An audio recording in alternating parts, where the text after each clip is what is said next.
el estudio del libro de los Hechos del Espíritu Santo a través de los apóstoles y la iglesia, ¿no?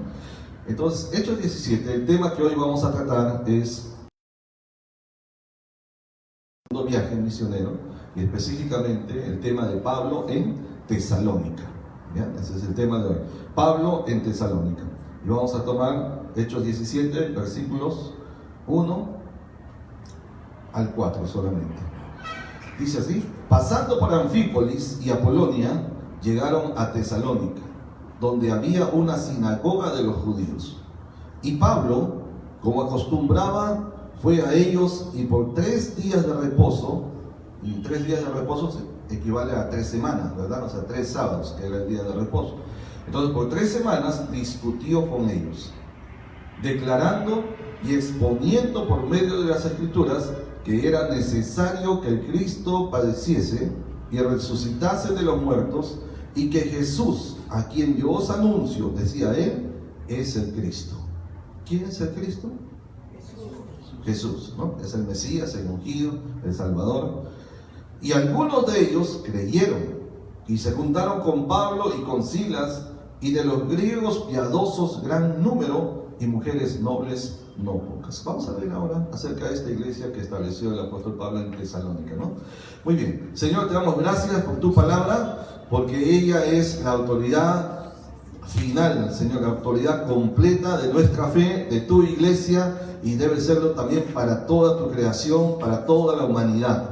Gracias, Señor, por esta palabra. Nosotros somos guiados, somos enseñados, somos exhortados y transformados por tu palabra viva, Señor. Somos renacidos también por ella y por la obra de tu Espíritu Santo, y por eso es que la estudiamos con un corazón, Señor, dispuesto para obedecer, para hacer lo que en ella tú nos muestres. Gracias, Padre Celestial. Abre nuestro entendimiento espiritual, abre nuestros ojos, no solo para contemplar las maravillas de tu ley, pero además para comprenderla y para obedecerla. Pedimos tu bendición, Señor, en la exposición de tu palabra, en el nombre de Jesús.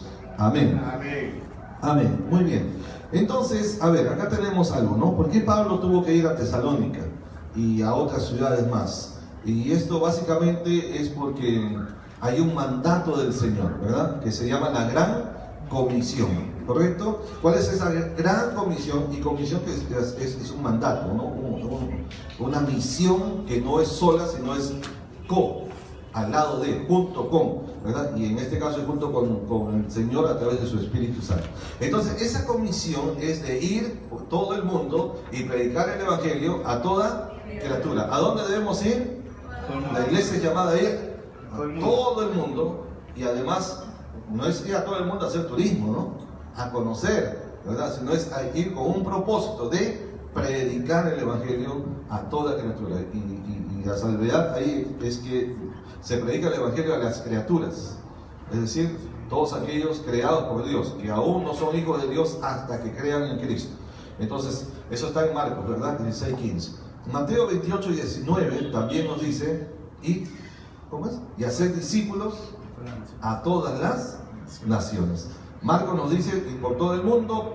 Mateo nos dice, a todas las naciones, haciendo discípulos. En un lado predicando el Evangelio, en el otro texto, ¿no? Haciendo discípulos. Entonces combinamos ambos. Entonces el mandato de Dios es predicar el Evangelio y hacer discípulos, y adicionalmente también bautizándolos en el nombre del Padre, del Hijo y del Espíritu Santo, y enseñándoles que guarden todas las cosas que Él nos ha mandado, ¿verdad? Muy bien. Entonces, este es el mandato del Señor. La iglesia está cumpliendo ese mandato. La iglesia hoy está cumpliendo con ese mandamiento. Los ministros de hoy están cumpliendo cabalmente con este mandato de ir a todas las naciones haciendo discípulos, predicando el Evangelio, ¿verdad? Habría que responder personalmente cada congregación, cada pastor, cada ministro, cada cristiano también, porque el mandato no es solo para los pastores, apóstoles, evangelistas, es para toda la iglesia de Cristo, ¿verdad? Hombres y mujeres, ¿correcto? ¿Verdad? Entonces, este mandato es para usted también, es para mí también, para cada uno de nosotros. Y aunque algunos son llamados, seleccionados específicamente para dedicarse a esta tarea en específico, no obstante, la labor de hacer la obra misionera, de llevar el Evangelio a todas las naciones, corresponde a toda la iglesia. Por eso que algunos van Pero si otros no van, igual pueden apoyar orando, ¿qué? Intercediendo, ¿verdad? ¿No? Aportando y animando, qué sé yo, sirviendo de alguna otra forma para que este mandato se cumpla como cuerpo de Cristo, como iglesia. ¿Estamos? Entonces, entre los apóstoles de la Biblia, encontramos en la palabra de Dios, la persona que más destaca en el cumplimiento de este mandato de llevar el evangelio a las naciones es claramente el apóstol Pablo, ¿verdad? Pablo es el que más se le ve aquí. No significa que sea el único, pero es el que se ve que más como que desarrolló más esta labor de llevar el evangelio. De hecho, a él le fue dada también esta comisión, como a Pedro a los judíos, a Pablo hacia los gentiles, ¿verdad? Ok, entonces, ¿qué tenemos? Por eso es que con ese propósito fue guiado por el Espíritu de Dios para ir hacia ciudades que fueron consideradas estratégicas en aquel tiempo, donde en esas ciudades estableció iglesias que a su vez se convirtieron en centros misioneros, en bases misioneras. Es decir, estableció la iglesia, levantó ministros, formó la congregación, se discipuló, se le dio la visión de que esa iglesia también debía continuar llevando el evangelio a otras ciudades. Entonces la iglesia establecida, ¿verdad?, como en este caso Tesalónica, se convierte en un centro, en una base misionera que desde ahí también se propaga, ¿verdad?, se difunde, se expande el evangelio hacia las regiones cercanas, ciudades y pueblos alrededor de esa congregación. ¿Me explico? ¿Verdad? Esto es lo que vemos aquí en el desarrollo del ministerio de Pablo en cada ciudad, en cada lugar donde va a llegar, ¿ya? Y es específicamente con el tema de Tesalónica, ¿no? Esto lo vemos en esta iglesia de Tesalónica que hoy estamos leyendo y estudiando. Entonces así ocurre. Ahí lo vamos a desarrollar un poquito más adelante. Hablemos un poquito acerca de Tesalónica como ciudad. ¿Qué sabemos acerca de Tesalónica por la historia? De hecho, esa ciudad existe hasta hoy. Hasta el día de hoy. Hoy en día está en la región de Macedonia precisamente y se llama Salónica. Aunque le han restaurado el nombre antiguo de Tesalónica, pero ya como que se le conoce más en el día de hoy como Salónica, ¿verdad? Entonces, eso está cerca de Grecia y de la antigua Yugoslavia, ¿verdad? De Montenegro, por ahí.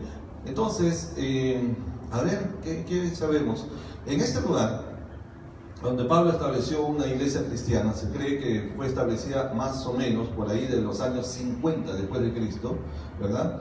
Y anteriormente, antes de eso, como 2 siglos antes, esta ciudad, que era parte de la región de Macedonia, y esa región de Macedonia se había dividido en 4 distritos. Y un poquito más adelante, Tesalónica llegó a ser declarada, establecida como la capital, ¿okay?, de esa región de Macedonia, ¿no? Entonces, al ser la capital, había pues un mayor movimiento comercial, administrativo, ¿verdad? Había mucha fluidez de moneda, había movimiento monetario ya en ese tiempo. Así que inclusive era un puerto. Usted sabe, un puerto es un lugar de entrada y de salida donde hay bastante movimiento, ¿no? Ese era Tesalónica. Así que llegó a ser un lugar bastante próspero. Para el tiempo que Pablo ya estaba llevando el evangelio y llegó a Tesalónica, ese lugar ya era una ciudad muy próspera. De hecho, por ese lugar también atravesaba una de las vías que habían construido el Imperio Romano, que era la vía Ignacia, ¿verdad?, que iba justamente hacia Roma. Así que era un lugar muy comercial, había mucho flujo comercial, mucho trabajo y por lo tanto mucho movimiento económico, mucho dinero, ¿ya? Entonces era una ciudad estratégica, ¿okay? Importante, ¿no? Interesante ese aspecto. Bueno, Pablo predica ahí y establece la iglesia, y después de haber establecido la iglesia y después que se va, y menos de un año después que él sale de Tesalónica, envía la carta que tenemos nosotros aquí, que hay 2 cartas que fueron escritas a esa iglesia. La primera carta a Tesalónica, ¿verdad?, se cree que es el primer escrito de Pablo, y además es uno de los documentos más antiguos de los escritos bíblicos, los considerados divinamente inspirados, ¿verdad? Inclusive entre Mateo y Tesalónica, la epístola a los tesalonicenses, estos 2 son considerados los más antiguos o los primeros de la era cristiana, del Nuevo Testamento, ¿verdad? Así que es un documento muy importante, ¿no? Muy importante. ¿Ya? Más adelante escribe la segunda carta a Tesalónica para advertir a la iglesia acerca de los falsos maestros que ya se habían presentado en ese tiempo, ¿no? Pues bien, a ver, ¿qué pasaba con ellos, no? Pablo, cuando escribe a la iglesia de Tesalónica, después que él ya los había establecido, formado y trabajado ahí, entonces les da un reconocimiento por el excelente ejemplo que ellos daban, según lo que él escribe, a todos los creyentes de Macedonia y de Acaya. Quiere decir que esta iglesia llegó a ser una iglesia madura, una iglesia ejemplar, ¿no? Una iglesia que tenía un buen testimonio conocido por los creyentes de las regiones cercanas. Por eso dice que cuando está alabándoles, encomiando, ¿verdad?, su buen comportamiento, él les habla de que habían llegado a ser ejemplo a todos los creyentes de Macedonia y de Acaya, ¿no? A pesar de que estaban creciendo en un ambiente de persecución. Y por eso que Pablo les escribe también para no desanimarse. Es en Tesalónica, en los dos libros, las dos epístolas de Tesalónica, que Pablo enfatiza mucho el aspecto de la segunda venida de Cristo, ¿no? Y hablando de que dicen consolados unos a otros con estas palabras, etcétera, ¿no? Porque les anima diciendo que el Señor va a volver, que aunque haya persecución y aunque hay muchos que estaban muriendo, pero el Señor volvería y esos muertos en Cristo iban a resucitar y se iban a volver a ver entre aquellos que habían partido y tenían un dolor por esa separación. ¿Ok? Entonces, ¿qué más podemos decir acerca de esta ciudad? Hay dos compañeros de Pablo que él les llama colaboradores, es decir, que trabajaron en su equipo misionero, conocidos, ¿verdad?, que fueron de esta ciudad de Tesalónica. Uno era Aristarco y el otro era Segundo, ¿no? Y justo lo nombran Segundo después de Aristarco, ¿no? Bueno, ya. Y ellos eran de esta ciudad. Eso está en Hechos 24 y 27:2. ¿Verdad? También es posible, se cree que es posible. ¿A ustedes oyeron hablar de un varón llamado Demas? Demas, que también fue parte del equipo de Pablo, pero luego lo abandonó, ¿se acuerdan? ¿Sí? Demas aparece en varios libros, ¿no? Entonces, también en Colosenses, dice: Demas me ha desamparado amando a este mundo, ¿no? En un principio Demas estaba con Pablo, en otro momento como que medio se aleja y finalmente ya se aparta, abandona completamente, ¿no? Por eso ya Demas estaba de más también ya en ese tiempo, ¿no? Entonces, y dice que él se había vuelto a Tesalónica y por eso se cree que posiblemente era de esa ciudad también, de Tesalónica, ¿ya? Bueno, eso está en 2 Timoteo 4:10. A ver, entonces miremos ahora, vuelva a su vista, mantenga el pasaje en Hechos 17. A ver, ¿qué vamos a encontrar aquí? Lo primero que encontramos es la estrategia apostólica o misionera de Pablo, ¿verdad? ¿Cuál era la estrategia? Recordemos un poquito nomás antes que cuando él intentó ir hacia Misia, Bitinia, esas regiones, el Espíritu Santo no se lo había permitido. ¿Se acuerdan, verdad? No se lo permitió. Y fue el Espíritu Santo que lo redireccionó, lo encaminó hacia el lugar específico que quería que vaya. Le es presentado una visión de un varón macedonio, ¿verdad?, que es justamente la región donde está Filipos y también esta ciudad de Tesalónica, ¿verdad? Y entonces inmediatamente ellos concluyen que el Señor los estaba guiando hacia ese lugar. Entonces van hacia ese lugar, primero Filipos y ahora están en Tesalónica. ¿Ok? Entonces quiere decir que fue el Espíritu Santo el que los llevó hacia ahí. Ahora, noten esto, les voy a decir lo siguiente. Si ustedes ven, el primer viaje misionero de Pablo, él llega a ciudades y llega a pueblos. Ahí está Listra, que no era una ciudad tan importante, ¿verdad? Pero de ahí salió Timoteo, ¿no? Entonces, pero en el segundo viaje misionero, usted va a notar que el enfoque por donde va a llegar Pablo es básicamente a ciudades estratégicas, ciudades importantes, ciudades grandes, ciudades estratégicamente ubicadas en los caminos, ¿verdad?, por donde estaba el Imperio Romano. Entonces, ¿por qué? La pregunta es ¿por qué? Porque nosotros sabemos que Dios no hace acepción de personas. ¿Por qué es que aquí el Espíritu guía a Pablo a establecer iglesias en ciudades importantes? Mírame, el orden en que vienen. Por ejemplo, acá estaba estudiando, estaba apuntando ahí. Por ejemplo, aquí está, ¿ve? Primero tenemos Antioquía, ¿no? Que era una ciudad muy importante. Luego viene Macedonia, también importante. Luego viene Filipos, que era la capital. Ahora está Tesalónica. Y más adelante vamos a encontrar que viene Atenas, que ya sabemos la importancia cultural, filosófica que tenían, ¿verdad? Corinto, que es similar. Y luego viene Éfeso, una ciudad súper importante. Y finalmente Roma. Todas estas ciudades donde va el apóstol Pablo encaminado por el Espíritu Santo. Y otra vez la pregunta es, ¿por qué? ¿Será que a Dios no le importan las aldeas, los pueblos, los lugares pequeños? ¿No le interesa al Señor? ¿Por qué? Porque cuando nosotros leemos de Cristo, la Biblia dice que Él recorría ciudades y aldeas. Pero ahora vemos a Pablo que está llegando en este segundo viaje misionero, especialmente desde el segundo viaje misionero, especialmente a las ciudades. Entonces nos preguntamos, ¿por qué? Tiene que haber una motivación. Ahora, Dios no se equivoca. Y como está escrito que Dios no hace acepción de personas, entonces no va por ahí, no es por acepción, no es porque no le interese los pueblos pequeños. Tiene que haber un motivo, un propósito, ¿correcto? Porque Dios todo lo hace con propósitos. Y si no entendemos eso, uno puede sacar conclusiones equivocadas, ¿no? Entonces, míreme, yo voy a leer lo que escribí. Dice así: el establecimiento de iglesias en ciudades estratégicas fue muy importante para la expansión de la iglesia, pues las congregaciones locales se convertirían después en centros misioneros, donde se forman nuevas generaciones de ministros que a su vez vayan a otras ciudades y naciones cercanas predicando el evangelio a toda criatura. ¿Ve? Entonces, ¿qué significa eso? Que el Espíritu de Dios sabiamente lleva a Pablo a establecer en una ciudad grande donde hay movimiento, hay economía, ¿verdad? Hay gente. Entonces en esa ciudad se establece la iglesia, se forman los ministros, se les da la visión misionera, y desde la misma iglesia, mientras que Pablo continúa haciendo la misma labor en otro lado, desde esta iglesia que ya está formada, ya está entrenada, está con la visión, entonces de esta iglesia se expanden hacia sus lugares cercanos. Ahí sí entran los pueblos, ahí entran las aldeas, ahí entran las regiones cercanas. ¿Ven la estrategia que Dios tiene?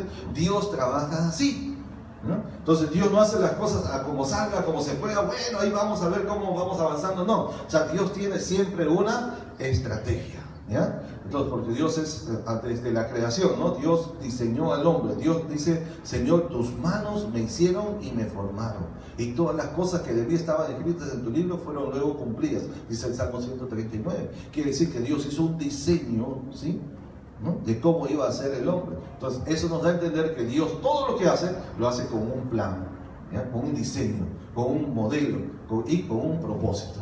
¿Estamos? ¿Sí? Entonces acá tenemos que ya se establece esta iglesia, y ahora vamos a ver, eso es lo primero, ¿no? La primera estrategia de Pablo es ir a las ciudades, ¿ya? Establece su misión en las ciudades, pero ciudades estratégicas dentro del imperio, porque de ahí entonces sería más fácil, por los caminos, por las carreteras que había, enviar a los misioneros a otras regiones vecinas, ¿no?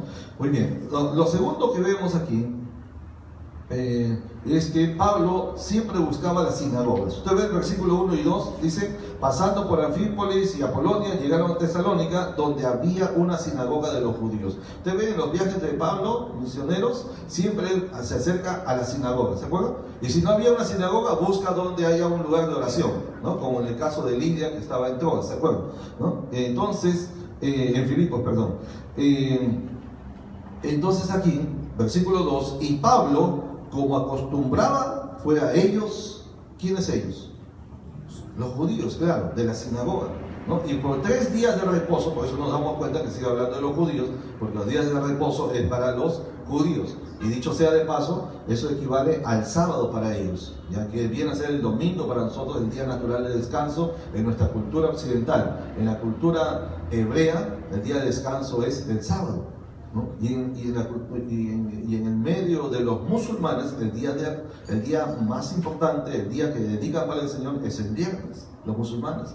Los judíos el sábado, los cristianos el domingo. Así es el asunto, ¿ya? Y no le dé mucha vuelta con ese asunto del día de reposo, si es sábado o no.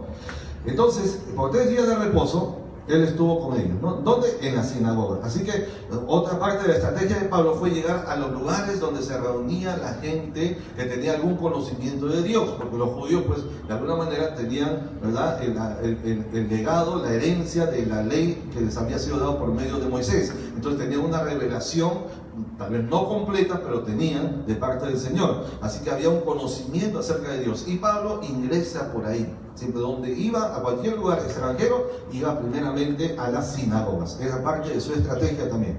¿Ya? ¿Qué más?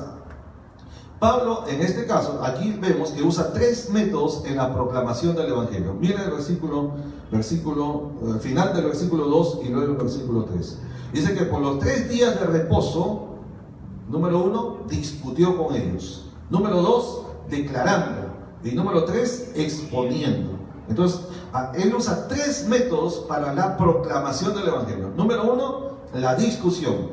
Número 2, la declaración. Y número 3, la exposición, que son diferentes, aunque se complementan entre sí. Entonces, ¿qué hace usted cuando quiere predicar el Evangelio a una persona? ¿Qué debemos hacer? Aquí Pablo nos está mostrando, por lo menos aquí en este pasaje, 3 formas de comunicar el Evangelio, 3 formas de presentar el Evangelio. Entonces no hay una sola manera de predicar el Evangelio, no hay una sola manera de evangelizar, no hay una sola forma en que nosotros podemos dar testimonio de Cristo. Hay muchas más, aquí nos están mostrando 3 de ellas, ¿okay? Que usaba Pablo. Número 1 es la discusión. ¿Qué es la discusión? En el griego es dialegomai, de ahí viene la palabra en español diálogo, dialegomai. ¿Okay? ¿Y qué significa aquí esta palabra? Significa disputar, argumentar, discutir a fondo un asunto, un tema. Entonces quiere decir que Pablo, cuando presentó el Evangelio, no era alguien que digamos que imponía lo que decía, sino que al usar esta palabra dialegomai significa que él entró en razonamiento con ellos, en argumentación con ellos. Nosotros también tendríamos sus argumentos, porque él estaba presentando a Cristo, ¿cierto? ¿Verdad? Entonces yo diría, no, él no es, pero él dice, sí es, porque así dice el profeta tal, así dice la Escritura, así estaba establecido en la ley, así estaba la revelación, y le comienza a demostrar por las Escrituras, ¿verdad? Argumentando, discutiendo, tratando el asunto exhaustivamente a fondo, ¿verdad? Entonces, eso es número 1, la discusión. ¿Okay? La discusión no debe tomarse como una pelea. Una discusión no necesariamente es una pelea. Podría derivar en una pelea si no hay un control, ¿verdad? de las emociones. La discusión sencillamente es que yo presento un tema y mi posición sobre ese tema con argumentos convincentes, con fundamentos, y la otra persona también presenta su posición sobre el mismo tema, una posición diferente. Puede ser una posición antagónica, contraria, pero en un nivel pues digamos de altura, ¿no? ¿Ya? Entonces, sin necesidad de gritarse, es decir, de agredirse verbal o físicamente, sin insultarse, pero entonces yo puedo. Una vez yo acuerdo que estaba viniendo en un viaje del norte, era un viaje de 16 horas, y entonces al lado mío, en el asiento, estaba un misionero también, pero no era cristiano. Este era un misionero de los Testigos de Jehová, y él era de Australia, ¿verdad? Así que estábamos los dos. Hicimos conversación y me doy cuenta que él también era misionero, pues yo también soy misionero. Entonces conversamos y de pronto nos pusimos a discutir en este sentido, ¿ya? De diálogo, ¿verdad? De establecer nuestra posición sobre un tema con altura, ¿no? Un nivel muy alturado, un hombre muy preparado. Este varón era muy preparado, ¿verdad? Así que discutimos por lo menos sin parar, por lo menos 3 horas, un poco más. Sin parar, ¿no? Y él me decía así, y también conocía el griego, ¿no? Así que también te digo, bueno, no, pero la Biblia dice así, y esto así, y eso no es la correcta interpretación, porque esto es así, y él también, sí, pero así, y discutimos bastante. Después de 3 horas, digo, no te puedo convencer, ¿no? Y yo le digo, pero por lo menos permíteme orar por ti, ¿no? Ya, pues está bien. Bien raro que un testigo te permita orar por él, se asustan. Dicho sea de paso, si alguien tienes un testigo y algunos no le dan cosas, ¿no? Con los testigos. Usted quiere que se vaya rápido un testigo, dígale, voy a hablar contigo. Al toque huye, al toque se escapa, ¿no? Dígale, vamos a hablar, dígale, y al toque fugan de él. Sí. Así que ya saben la clave, pero la idea es que no los haga fugar, pero la idea es que predique algo, siempre la semilla, ¿no? Comparta el evangelio, y cuando ya están ya muy cargosos, entonces ya vamos a orar. Ya, entonces, pero me acuerdo mucho de este joven, yo también muchacho en esos tiempos, ¿no? En los tiempos cuando éramos, ¿cómo? Galanes, ¿no? No voy a decir lo otro porque acá están escuchando. Cuando me decían varón de Dios. Ahora dicen balón de Dios, ¿no? Ya, y entonces, esa es la discusión. He tenido encuentros así en varios lugares, ¿no? Allá en la Plaza San Martín llevamos un día 80 jóvenes, un poco más de 80 jóvenes, dijeron vamos a predicar el Evangelio, y ahí hay comunistas, hay ateos, hay materialistas, hay muchos maestros de universidades, etcétera, ¿no? Y nos agarramos, ahí nos enfrentamos como Pablo en el Areópago, discutiendo ardiente, ese sí es otro nivel, ¿no? De nuevo ardientemente por el Evangelio, ¿no? Pero hay que discutir, ¿verdad? Con fundamento, sin agredir, sin insultar, pero discuta, prepárese bien, agarre la palabra, porque la palabra es sólida por sí misma, porque la palabra es verdad. Y la Biblia dice, porque nada podemos contra la verdad, sino por la verdad. Con que usted tenga 2, 3, 4, 5, 10 versículos bíblicos, esa palabra de por sí sola ya tiene un argumento convincente y además la poderosa ayuda del Espíritu Santo de Dios. ¿Amén o no? Claro que sí, ¿verdad? Entonces, yo he tenido oportunidad de ateos que estaban ahí en la Plaza San Martín predicando y dicen, no hay Dios y todo lo demás. Espérate, cálmate un ratito. Por lo menos, regálame 5 minutitos sin discutir, en el sentido de que te cortan, gritan y eso les hace para que no escuchen, ¿no? Si me regalas 5 minutitos, yo te explico el Evangelio en 5 minutos. ¿Está bien? Ya, pero después tú me escuchas a mí. Ya, yo te escucho todo lo que quieras, no hay problema. Si yo te escucho 10 minutos todavía, le digo, ¿ya? No hay problema, pero eso sí, regalan 5 minutitos sin corte, porque eso gritan horriblemente y te hacen todo para que la gente no escuche el Evangelio, ¿no? Y ese es el enemigo ahí.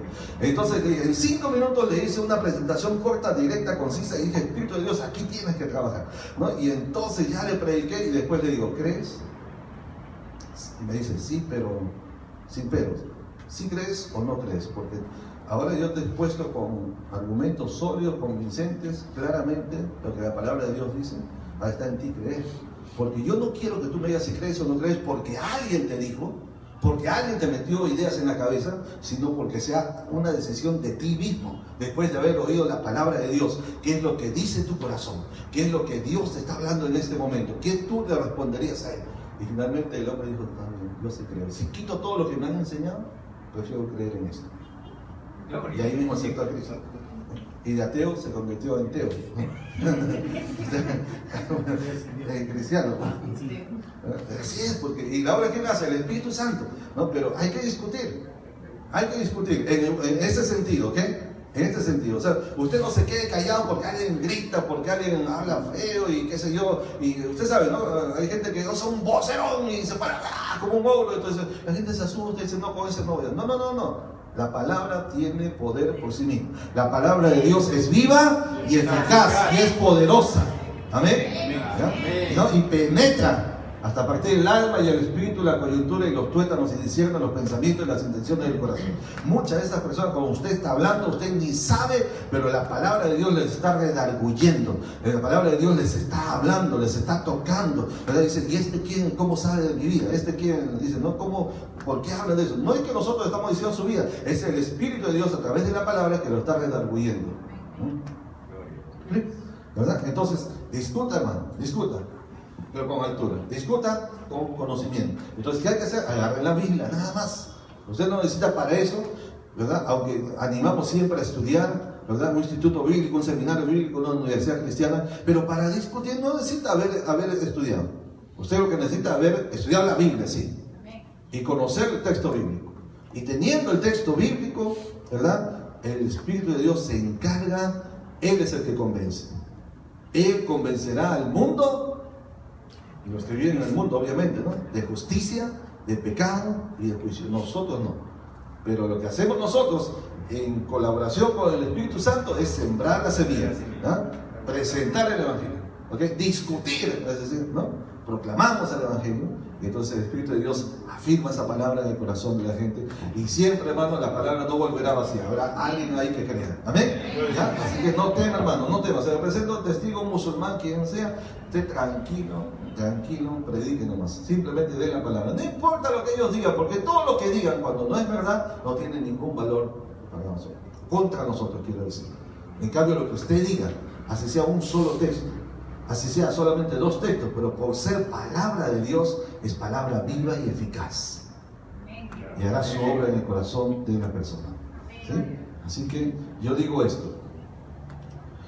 Usted se puede encontrar con alguien que puede ser un filósofo, un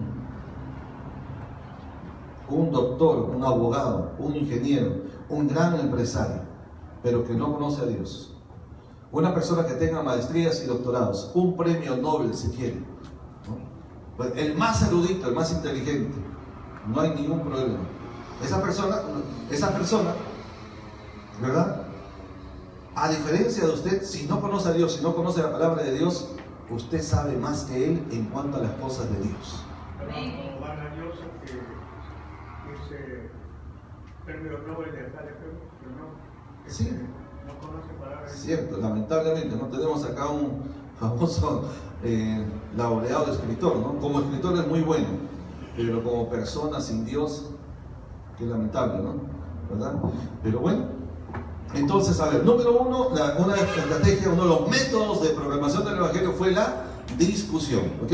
Otro método es la declaración. La declaración, porque aquí está diciendo Pablo, versículo 3, declarando por medio de las Escrituras. Entonces, la declaración. La palabra que se usa aquí es dianoigó, ¿ok? Y eso significa exponer abierta y exhaustivamente un tema. Exponer abierta y exhaustivamente un tema. Exhaustivamente significa que se ha investigado a fondo, ¿verdad? ¿No? Un tema. Entonces, quiere decir, aquí ya es un nivel un poquito más elevado, ¿ya? Ya no es solamente la argumentación, pero es aquí ya con mucha investigación. ¿Okay? Entonces, exponer es como ahí viene el expositor, pues, ¿no? Es una persona que tiene dominio de un tema y por eso puede pasar al frente a exponer, ser un conferencista, un expositor, porque conoce bien acerca del tema. Es como casi como un experto en el tema, ¿ya? O por lo menos un gran conocedor en el tema. ¿Me estoy explicando? ¿Ya? Entonces, nosotros todos los cristianos, escúchenme, por lo menos que se debe esperar de todo cristiano y cristiana, hijo de Dios, aunque no sea pastor, misionero, evangelista, apóstol, profeta, pero sí debe ser un experto por lo menos en el tema de la salvación. ¿Sí? En el tema de la salvación. Entonces, eso sí uno debe dominar. Entonces, conocer los textos de la salvación, los versículos que hablan de la salvación, ¿verdad? Al saber por qué Cristo tuvo que venir para que nosotros seamos salvos. ¿Por qué? A ver, ¿por qué Jesús tuvo que venir? ¿Por qué no envió un ángel, un serafín? ¿Por qué una persona, la mejor persona del mundo, no pudo ser sacrificada por nosotros? ¿Por qué? ¿No? Entonces tenemos que conocer, tenemos que dominar. Eso se llama la soteriología, ¿no? Que es la doctrina de la salvación, ¿ya? Entonces ahí viene, algunos decían la soteriología, no, la soteriología, la salvación. Entonces, ¿por qué Cristo tuvo que venir? ¿Por qué y venir en forma de hombre? Porque nació como, ¿no? Hijo de, como se conocía para ellos, de José, aunque sabemos concebido por el Espíritu Santo, y de María. ¿Y por qué precisamente nació de María? ¿Y por qué no intervino José para el nacimiento del Señor Jesús? Que podía haber intervenido. ¿Por qué no? Y la explicación ahí es bien sencilla, ¿no? ¿Por qué? Porque está determinado por la ciencia, y la Biblia lo dice también en el Antiguo Testamento, que en la sangre está la vida. ¿Correcto? En la sangre está la vida. O sea, la vida está en la sangre. Y cuando no hay sangre, no hay vida. Estamos. Por eso una persona cuando se desangra, muere, pues, porque en la sangre está la vida, ¿no? Entonces, ¿sabían ustedes que en la concepción, cuando interviene el espermatozoide que fecunda el óvulo, ¿verdad? ¿En dónde está la sangre? En el óvulo no hay sangre, pero en el espermatozoide sí hay sangre. ¿Quién aporta el espermatozoide? El varón, el hombre, muy bien. La mujer aporta el óvulo. Okay, muy bien. Entonces, si hablamos que en el espermatozoide está la sangre, por lo tanto José, aún siendo bueno, pero siendo humano, también era pecador. Entonces su sangre estaba contaminada, ¿correcto? ¿Estamos? Entonces, al estar contaminada, él no podía ser el padre de Jesús. Porque si no, también Jesús ya hubiese nacido con esa contaminación, producto del pecado. Por eso es que el Señor usó a una virgen llamada María, ¿sí? ¿Verdad? Que ella aporta el óvulo, pero es concebida, o sea, la concepción viene por obra del Espíritu Santo en ella. Entonces cuando el Señor Jesús es concebido, ya como un ser humano, ¿verdad? Todo Dios, pero todo hombre, completamente Dios, completamente hombre, no 50% Dios ni 50% hombre, sino completamente Dios, completamente humano. ¿Estamos? ¿Ya? Entonces, cuando es concebido, como solo María aporta ahí, y en María, en el óvulo no hay sangre, la sangre de él, ¿de dónde viene? La sangre de Jesús, ¿de dónde viene? Del Espíritu Santo, de Dios Claro, mismo. de Dios mismo. Por lo tanto, su sangre es pura, Pura, sin pecado. sin Amén. pecado, sin mancha. Gloria a Dios. Por eso es que la sangre de Cristo tiene poder, porque donde no está contaminado por el pecado, el diablo no tiene autoridad. Amén. Por eso que la santidad es nuestra mejor defensa contra el enemigo. ¿Estamos? Y por eso es que la Biblia dice que ellos le han vencido por la sangre del Cordero Gloria a y Dios. por la palabra de testimonio. Por eso cuando nosotros los cristianos decimos, ¿verdad? Invocamos la sangre de Cristo, tiene poder, es verdad. Eso no es una fórmula mágica, un amuleto, no, es una palabra verdadera, ¿verdad? Porque la sangre de Jesús, al ser pura, justa, sin mancha, tiene poder sobre el diablo, sobre el pecado, sobre la maldición. Y por eso nosotros como hijos de Dios tenemos la autoridad para invocar esa sangre sobre nuestras vidas. Gloria a Dios. Gloria a Dios. Recuerde cuando el espíritu, el ángel de la muerte, que vino sobre los hebreos cuando salían de Egipto, ¿se acuerdan? Y un día antes que se celebró la Pascua y vino antes de eso la muerte de los primogénitos, entonces que se les mandó a los hebreos a que esparcieran la sangre de un cordero, precisamente, sin mancha y sin contaminación, que simboliza a Jesucristo, que se pusiera sobre el dintel, dice, ¿no? Y sobre el marco de las puertas. ¿Qué simboliza eso?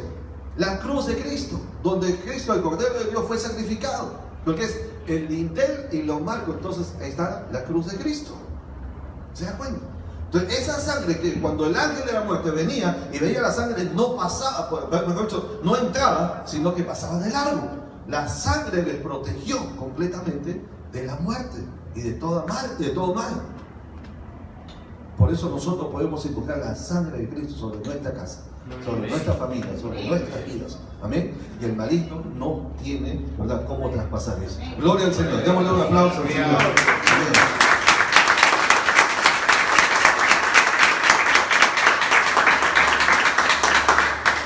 Amén. Entonces tenemos, número 2, la declaración, que es exponer abierta y exhaustivamente. Entonces todo hijo de Dios, por lo menos, hágase un experto. Por cuestión de tiempo no les explico más sobre el tema de la salvación, pero hágase un experto. Busque, averigüe, estudie, profundice más en el tema de la salvación. Usted por lo menos como cristiano, hija de Dios, debe dominar este tema. Es lo mínimo que debe dominar, el tema de la salvación. ¿Estamos? Y número 3, el tercer método que usó Pablo en la proclamación del Evangelio es la exposición, ¿verdad? Y la palabra aquí es paratitemi. Paratitemi. Para significa al lado de. Entonces, esta palabra significa, es presentar, colocar al lado, depositar. ¿Sabe cuál es la idea de depositar aquí? Es como cuando usted agarra un dinero, su dinero, lo lleva al banco, ¿verdad? ¿Y con qué propósito? Usted dice, no voy a guardar dinero en casa porque ahora hasta la casa se mete, ¿no? No voy a dar dinero en la billetera, no, mejor en la tarjeta nomás, ¿verdad? Entonces, no voy a llevar dinero en la billetera, ¿por qué? Porque a saber en el camino cuántas cosas, ¿quién puede ser? Qué pena, ¿no? Entonces, dice, mejor lo meto al banco. Y el propósito es, la mayoría no está pensando en ahorrar, la mayoría está pensando en su seguridad, en que haya protección de ese dinero, ¿correcto? ¿Verdad? Esa es la idea de esta palabra, ¿no? De algo que es valioso, algo que tiene un valor muy importante, ¿verdad? Entonces se deposita, en este caso, es decir, cuando yo le predico a usted, por ejemplo, hoy, este tema que estoy predicando, estoy depositando en usted este tema que estoy predicando, porque es algo valioso, es algo importante, confiando que usted lo va a proteger, usted lo va a guardar como un depósito que Dios le está confiando y lo pueda usar en el momento necesario para que sea de valor, de utilidad a otros. ¿Estoy explicando? Esa es la idea de esta palabra, ¿ya? Entonces, es decir, damos interés a la palabra, al evangelio, ¿verdad?, de nuestra salvación, y lo guardamos como un depósito, pero lo compartimos cuando sea, ¿verdad?, necesario hacerlo. Entonces, tenemos aquí 3 métodos en la proclamación del evangelio. 1, la discusión. 2, la declaración. Y 3, la exposición. ¿Ya? ¿Qué les parece? Y hay otros más, pero aquí por lo menos nos está mostrando 3 de ellos. Entonces, hermano, mire, hay muchas formas de como dice el cántico, ¿no? Hay muchas formas de alabar su nombre, también hay muchas formas de predicar el Evangelio. ¿Okay? No tiene que ser de una sola manera, monótona, hay tantas maneras, hermano, ¿ya? Y por lo menos en estos tres hay que esforzarnos. Uno, discuta, pero discuta con argumento sólido basado en la palabra de Dios. Dos, ¿qué es dos? Declare el Evangelio, declárelo abiertamente, pero habiéndolo estudiado, ¿ya? Habiéndose preparado. Miren, cuando ustedes van desde el colegio nos enseñan, ¿no? Hay un tema para exponer. ¿Qué hace uno? Ese día que le toca exponer se para y lo que le salga a la mente eso dice. ¿Así es? ¿No? No, claro que no. Prepárese el tema. ¿Ah? Se prepara, exactamente, investiga, estudia, profundiza, ¿verdad? Para hacer la mejor exposición. Eso es lo que hay que hacer con el Evangelio. Entonces, no seamos ya, digamos, de los que de manera chabacana, de manera así, al tarantantán, como sea, ¿no? ¿Verdad? No. Estudiemos, ¿sí? Profundicemos, leamos, aprendamos los versículos de memoria y entonces lo exponemos públicamente, ¿no? Convincentemente, ¿no? Porque nos preparamos para eso. ¿Okay? Y tercero, entonces, declaramos y exponemos. A ver, toda esta estrategia de comunicación del Evangelio, ustedes van a notar que Pablo siempre se basó en la palabra de Dios. Versículo 3 dice, ¿dónde está? Otra vez. Y bueno, discutió con ellos, 3, declarando y exponiendo, ¿qué dice? Por medio de las Escrituras. ¿Qué son las Escrituras? La palabra de Dios. Por lo tanto, todo lo que Pablo usó fue bajo el fundamento de la palabra, ¿verdad? Y eso debe ser así. Todo lo que digamos debe estar, ¿no?, respaldado por la palabra de Dios, ¿ya? Y por eso, hermanos, no se guíe por los testimonios. Hay muchos testimonios que son buenos y otros que no lo son. Pero la Biblia no nos dice que la gente se va a salvar por el testimonio. Aunque el testimonio ayuda. Cuando es un buen testimonio ayuda. Pero la fe no viene por el testimonio. La fe viene por el oír la palabra de Dios. ¿Estamos? Esa es la que convence, es la que tiene poder. Ok, entonces, ahora, para terminar, veamos ahora cuál era el mensaje apostólico de Pablo. Porque Pablo predicó, durante esas 3 semanas de los días de reposo, él les predicó un mensaje. ¿Y cuál es el contenido del mensaje que predicaba Pablo? Pablo como apóstol, ¿ok? Aquí podemos ver el contenido de un verdadero mensaje apostólico. Hoy en día hay muchos que predican un mensaje que pueden considerarlo apostólico, pero para decir que es apostólico, veamos en Pablo qué características tenía, ¿ok? En Pablo, aquí en la Biblia. Entonces, número 1, el mensaje apostólico de Pablo era un mensaje cristocéntrico. ¿Amén o no? ¿Ya? Porque ¿a quién les predicaba? A Cristo. Pues usted lee el versículo 3, 3 veces, en un solo versículo aparece la palabra, el nombre de Jesús. Jesús, Cristo, Jesucristo, ¿verdad? La persona de Jesús aparece 3 veces en un mismo versículo, hablando del mensaje que él exponía, que él declaraba, que él discutía, que él proclamaba. ¿Estamos? Entonces, el mensaje apostólico debe ser un mensaje cristocéntrico, donde Cristo sea el centro, no uno, no la iglesia, no la misión, no, es Cristo a quien se debe predicar. Por eso Pablo muchas veces dijo, y me propuse no saber entre vosotros ninguna otra cosa, sino a Jesucristo y a este crucificado. ¿Ven? ¿Ya? Entonces dice de Felipe, que era evangelista, y les predicaba a Cristo, dice, descendiendo a esa mano. Entonces el mensaje bíblico y el mensaje apostólico, necesariamente para ser llamado apostólico, debe ser cristocéntrico. ¿Okay? Número 2, estaba basado en la revelación de las Escrituras, ¿sí? Porque ahí están diciendo otra vez, versículo 3, declarando y exponiendo por medio de las Escrituras. Es decir, la revelación de lo que nosotros predicamos no debe ser lo que suponemos, lo que nos parece, mucho menos lo que nos interesa decir, lo que quisiéramos que se diga. No. Debe estar basada en la revelación de las Escrituras, ¿ya? Fundamentado en la palabra de Dios, siempre. Número 3, el mensaje apostólico no se acomoda al interés humano. ¿Sabe por qué les digo esto? No se acomoda al interés humano. Porque en ese momento, ¿a quién le está predicando Pablo? Aquí, en Tesalónica. ¿Dónde estaba? En una sinagoga. ¿Y quiénes congregaban en la sinagoga? Los judíos. Ahora, el Señor Jesús, que para nosotros lo aceptamos como el Mesías, nuestro Señor y Salvador, dígame, ¿era popular? ¿Era aceptado por los judíos? Claro que no. ¿Pero qué mensaje estaba llevando Pablo? que Jesús es el Cristo. Él decía que ellos esperaban, pero que no sabían y no lo aceptaban. Por lo tanto, su mensaje no iba a ser muy popular. No iba a ser del interés de los oyentes judíos, por lo menos. ¿Correcto? Entonces quiere decir que Pablo no acomodaba el mensaje al interés de la persona. Pablo no estaba preocupado en caerle bien, ¿no? En darle un mensaje que sea a gusto del oído, de las emociones de la gente. Pablo no tenía ese problema, ¿no? Él no trataba de sacar algún provecho personal de eso. No. Su único propósito, su única preocupación era predicar a Cristo, les gusta o no les gusta. Estén interesados o no estén interesados. Les caiga o no les caiga bien. Entonces, un mensaje apostólico, un mensaje bíblico es aquel que no se acomoda al oído de la gente. No se acomoda al interés de la gente. Es como cuando usted como mamá, como papá, especialmente las mamás, tienen que preparar una comida para los hijos. ¿Y qué es lo que normalmente le piden los hijos? Especialmente los chiquitos, los niños. ¿Qué quieren? ¿Qué es lo que más les gusta? Papitas fritas. ¿No? Papitas fritas, ¿sí o no? Huevito. Yo cuando era niño, yo no sé cómo, pero por qué, pero cuando era niño yo tenía una idea del cielo, que el cielo para mí era un lugar donde había una cocina bien grande, y un salón grande donde todos los niños nos sentábamos, y en esa cocina se hacía un montón de papitas fritas arrebozadas con huevo y todo eso bien rico, y que los niños nos sentábamos ahí y comíamos un montón, y nos íbamos a la cocina y luego agarrábamos más. Para mí el cielo era eso, ¿no? O sea, un montón de papitas fritas con eso arrebozado con huevo, ¿no? Ese era el cielo para mí. Yo digo, wow, cuando vaya al cielo voy a comer bastante papitas fritas con huevito y todo. O sea, ese era el cielo por el niño, pues, ¿no? Ahora, usted sabe que eso es rico, pero no es lo mejor. ¿Cierto?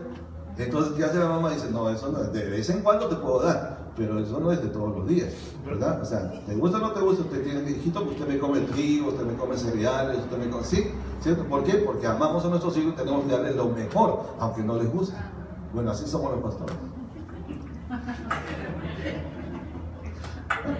Sí, a veces dice, ay, pero ese tema no, yo quería otro tema. No, pues está bien.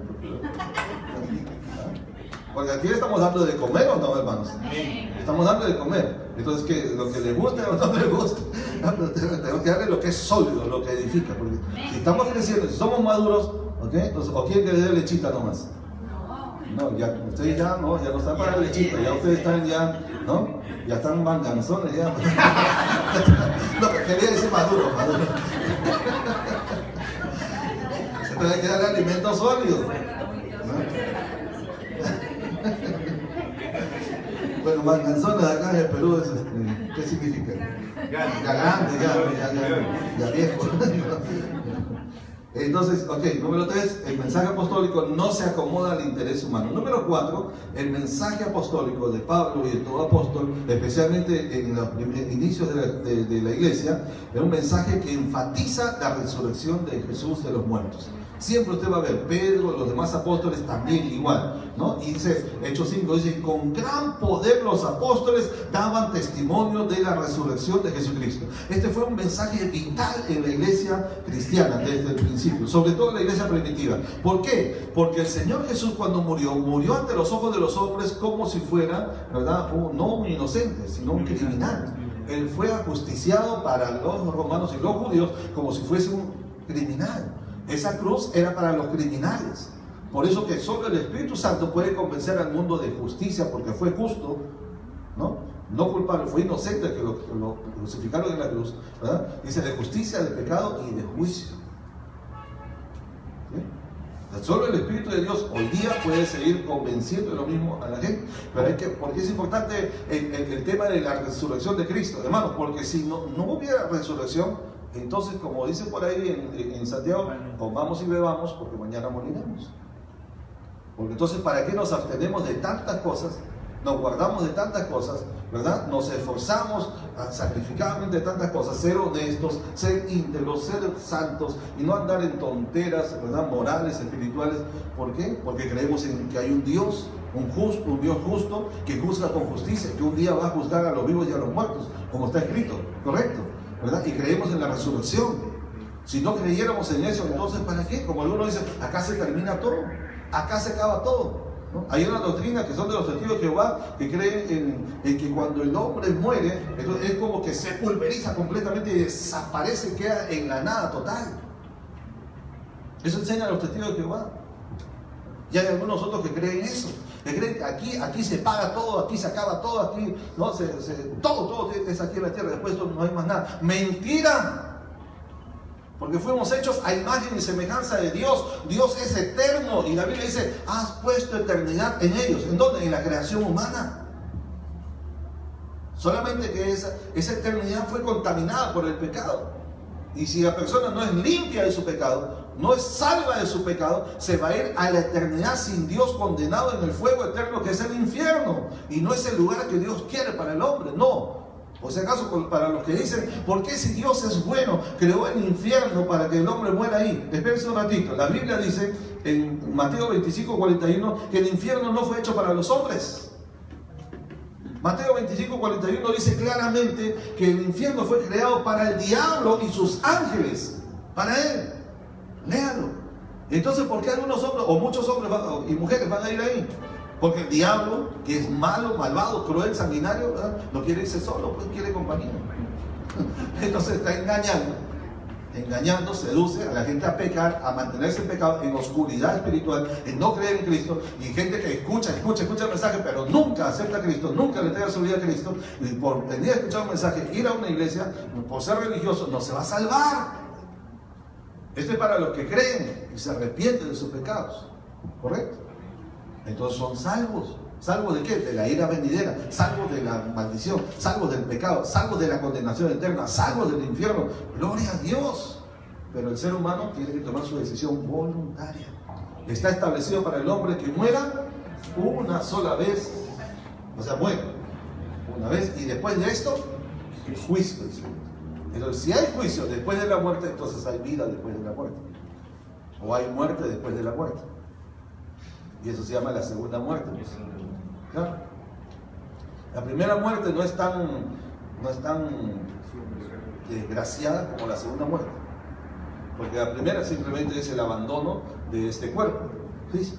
Que por sí ya este cuerpo no está tan bueno. Porque Dios nos va a dar otro nuevo, ¿no? La segunda muerte, esa sí es terrible. Terrible. Por eso, un pastor, escuché un día, un pastor coreano, dijo lo siguiente, que aquel que nace una vez, solo una vez, muere 2 veces. Pero aquel que nace 2 veces, muere una sola vez. ¿Cómo se explica eso? Lo voy a decir otra vez. No es un trabalengua. Aquel que nace una sola vez, muere 2 veces. Pero el que nace 2 veces, muere una sola vez. Y eso se explica en que aquel que nace una sola vez quiere decir nuestro nacimiento natural, de papá, de mamá. Nacimos físicamente, naturalmente, ¿ok? Pero solo nació una vez, no nació de nuevo. Entonces se va a morir físicamente y después espiritualmente condenado para siempre, fuera de Dios, al infierno. Eso es lo terrible.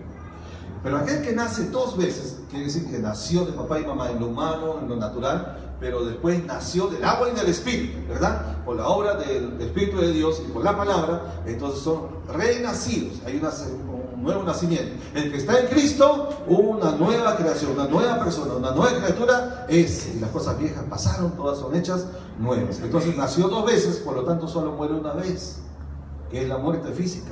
Físicamente muere, pero su espíritu va con Dios. Y va a estar para siempre con Dios. Ya no tiene que experimentar la segunda muerte espiritual, que es la peor tragedia para el hombre. ¿Estamos? Entonces, por eso es importante el tema de la resurrección de Cristo. Escúchame, porque si Cristo no hubiese resucitado, como dijo Pablo a los Corintios, entonces vana sería nuestra fe. Claro, si Cristo no ha resucitado, entonces ya pues nadie va a resucitar. Pero como sí, efectivamente, Cristo resucitó, ¿verdad? Y no está más entre los muertos, vaya a buscar la tumba de Lenin, vaya a buscar la tumba de Confucio, vaya a buscar la tumba de Platón, vaya a buscar la tumba de los principales líderes de la humanidad y de todas las religiones, usted va a encontrar sus restos ahí. Pero vaya a la tumba del Señor Jesús. Y yo fui ahí, había una cola larguísima, 2000 personas esperando para estar solo 5 segundos para que le tomen una foto. ¿Y para qué esperando tanto? Una tumba de un espacio pequeño, ¿verdad? Y entonces cuando entra todos están que se empujan y todos quieren agarrar la foto. ¿Y todo para qué? No hay nada. Nada, no hay nada. ¿Qué ven ahí? Nada. ¿Por qué? Porque Cristo no está ahí. Ha resucitado y está a la diestra del Padre. Resucitó. Y si Él resucitó, entonces también creemos que nosotros Amén, resucitaremos. gloria a Dios. Amén. Así que no hay ningún problema. Por eso el tema de la resurrección es muy importante. Y el mensaje apostólico debe tener eso.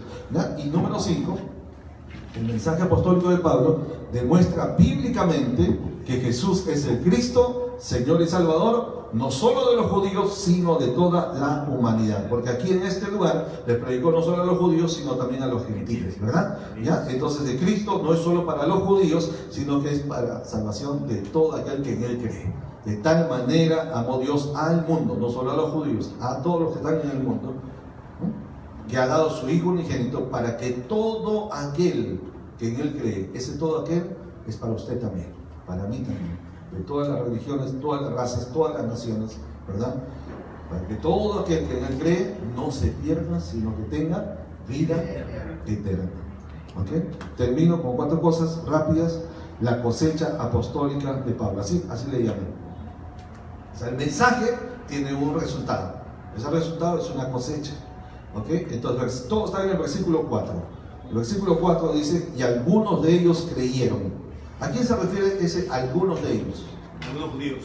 Algunos judíos, porque estaban en la sinagoga. Entonces, algunos de ellos creyeron, pero creyeron, siempre hay alguien. Por eso le digo, usted predique nomás, predique, siempre la semilla, esparza la semilla,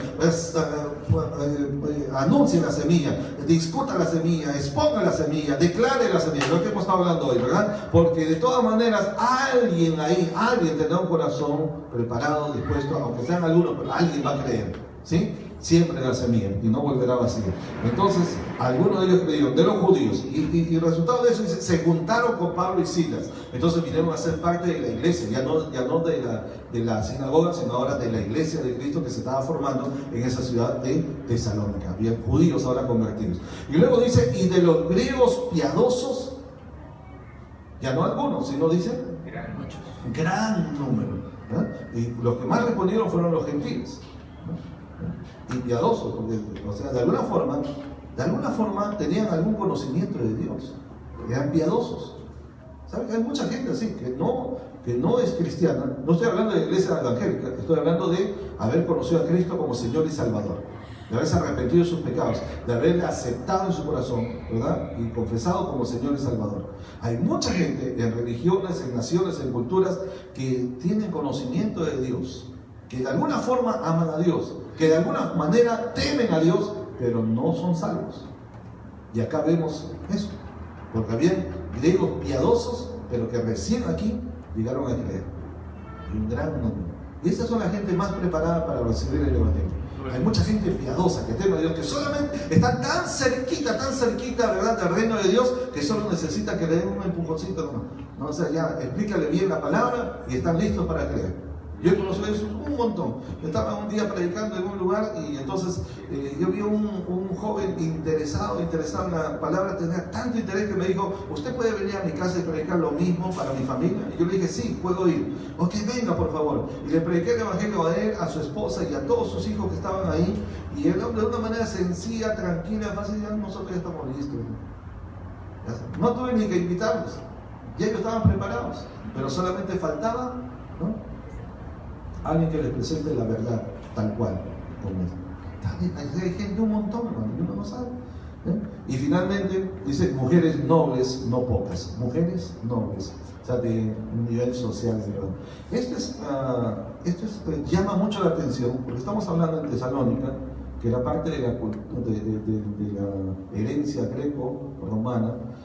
Saben que la mujer en aquellos tiempos, no solamente entre los judíos, también en la antigua Grecia y Roma, el imperio, no eran muy consideradas. La mujer no tenía un lugar de relevancia en la sociedad. Este es un caso excepcional y por eso aparece aquí en las Escrituras, porque si el Espíritu de Dios inspiró a escribir esto, es porque siempre da un realce, da una dignidad. El Espíritu de Dios en las Escrituras vindica la posición de la mujer, ¿verdad? ¿Ya? Entonces nunca la tienen por menos, ¿no? Le da el lugar que le corresponde. En esa cultura las mujeres ni siquiera podían estudiar, no tenían educación. Es más, si se les daba educación, se creía que se podía presentar o igualar a una ramera, pues a las mujeres no se las educaba. La posición de una mujer en la sociedad era un poquito más que una esclava. apenas un poquito más. Así era en ese tiempo. Y por eso aquí Tesalónica era la única excepción. Tesalónica es el único lugar en la historia donde se ha encontrado, la historia antigua, donde se han encontrado, ¿verdad?, restos y escritos acerca de mujeres. Lo que aparece aquí está corroborado por descubrimientos antropológicos, ¿verdad?, donde hay escritos de mujeres, varios nombres de mujeres en esta ciudad de Tesalónica, que eran mujeres que estaban ligadas a ¿cómo se llaman en ese tiempo? Politarcas se llamaban. Politarcas eran los magistrados, que aparecen también aquí en este libro, de hecho. Los magistrados, la gente en autoridad civil, ¿no?, la gente de gobierno en ese tiempo. Entonces estas mujeres nobles, quiere decir noble de posición social, ¿verdad? Entonces Dios también movió el corazón de ellas. ¿Por qué? Recuerden que las mujeres en la historia de las misiones, en la historia de la iglesia, en el ministerio de Jesús, siempre tuvieron un lugar muy preponderante, muy importante. La gente que apoyó al Señor Jesús económicamente, Lucas 8, fueron mujeres. Una de ellas era viuda, ¿cómo era? Del superintendente de Herodes, algo así dice, ¿no? Mujer de Chuza, dice, del superintendente de Herodes. O sea, gente en un nivel económico, social alto. ¿Por qué? La obra de Dios se hace, ¿verdad?, querramos o no, con dinero, ¿sí o no? Porque hay que gastar en movilizarse, en trasladarse, en hospedarse, en comer, en viajar, en todo lo que sea. Se necesita. Entonces Dios tiene personas, y muchas de estas personas, que las más sensibles son las mujeres. Digan amén, ¿no? Sí, porque es el hombre es bueno para botar la plata en regalar a todo el mundo, pero no, a veces no en las cosas más importantes. A veces. Pero las mujeres no solamente tienen sensibilidad, sino que tienen mucha sabiduría, saben administrar mejor la economía. Digan amén. Y las mujeres ven lo que normalmente los hombres no ven. Por eso son el complemento. ¿No es así? Entonces, ¿por qué? Porque el hombre mira de manera general el cuadro, la mujer ve los detalles. Entonces, mira, ¿notaste esto? ¿Te diste cuenta de esto? ¿Observaste esto? Y dice, no, pues no. Por eso se dice que las mujeres tienen un sexto sentido, que no existe. El sexto sentido no existe. Lo que en realidad debe llamarse es intuición, una capacidad de percepción que lo han desarrollado más que los hombres. Y Dios les creó así. Y por eso Dios en la historia usa más a las mujeres en este ámbito, ¿no? Y son muy importantes. Acá encontramos, siendo en la cultura que no se le daba el lugar que hoy en día tiene o debe tener la mujer, pero aquí en Tesalónica, ¿verdad?, se menciona a las mujeres, y mujeres nobles, ¿no?, que ayudaron al ministerio de Pablo. ¿Qué les parece? Entonces las mujeres, hermano, tienen su lugar, un lugar importante, ¿verdad?, en la historia y en la extensión del Evangelio. Gloria al Señor por eso, ¿no? Los hombres somos los que, como el león, que marchamos adelante en la selva, nos metemos, ¿no?, damos el pecho y todo. Pero las mujeres son las que nos van orientando, nos van guiando, nos van encauzando, nos van haciendo ver lo que no vemos, ¿no? Es importante. ¿Amén? Amén. Ya, ok, hasta aquí terminamos. Amén, pónganse de pie. Démosle un aplauso al Señor, bendigamos a nuestros hermanos. Dios los bendiga, saludos desde la iglesia. Shalom.